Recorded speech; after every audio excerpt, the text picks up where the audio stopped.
ইন্না আউওয়ালা বাইতি উযিআ লিন-নাসি লাল্লাযী বিবাক্কাতা মুবারাকাও ওয়া হুদা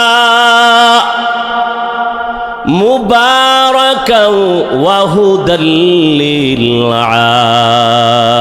আলামিন।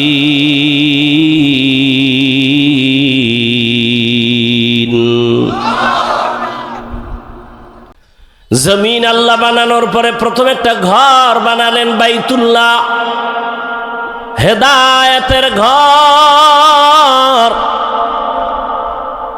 ইবাদতের ঘর। এমন একটা ঘর আল্লাহ বানাইলেন যেই বাইতুল্লাহর দিকে তাকাইলেই সওয়াব, কিছু বলা লাগবে না, তাকায় দেখবেন সওয়াব।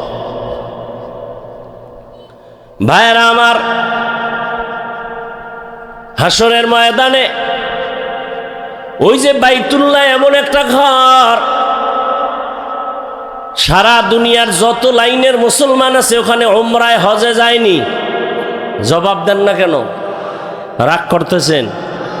আমি কি আপনাদের সাথে দুশ্মনী করতেছি?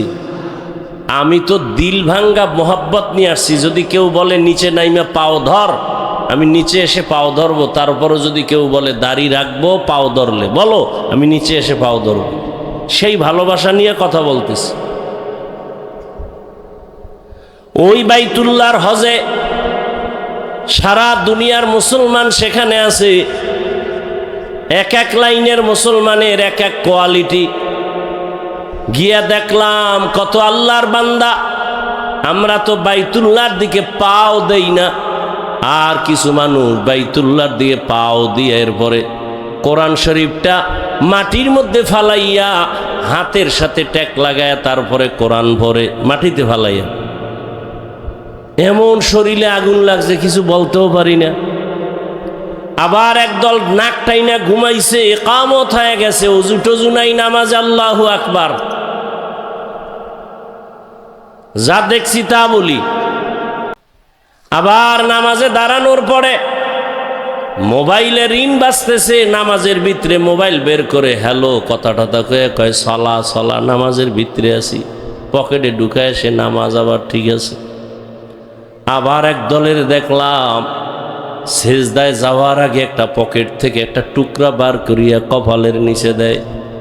আমার দেশের বাঙালি ওই কর্মচারীকে বললাম এটা কি করলো? কয় হুজুরেরা জমিনে সেজদা দেয় না, কারণ ইবলিস জমিনটা নাপাক কইরা ফেলাইছে, এই জন্য পকেট থেকে একটা টুকরা বের করে ওইটার উপরে সেজদা দেয়।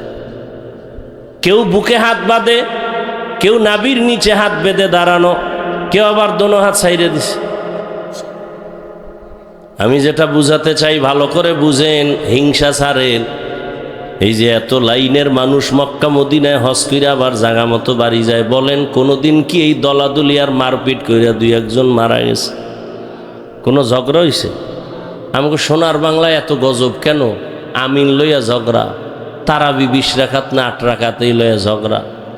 হ্যাঁ, বুকে হাত বাঁধবে না নাবির নিচে নিয়ে ঝগড়া। কার অভিশাপ লাগছে আমাকে দেশটার মধ্যে এত ঝগড়া?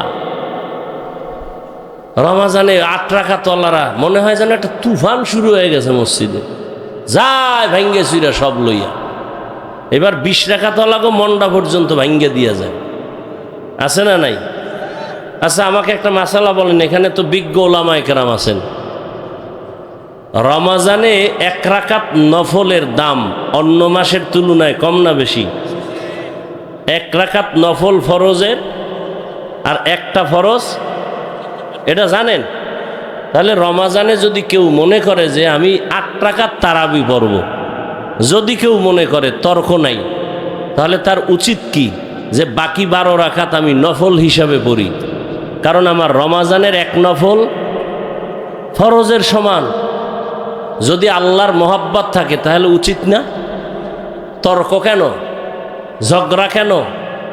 আমলের প্রতি এত অনীহা কেন?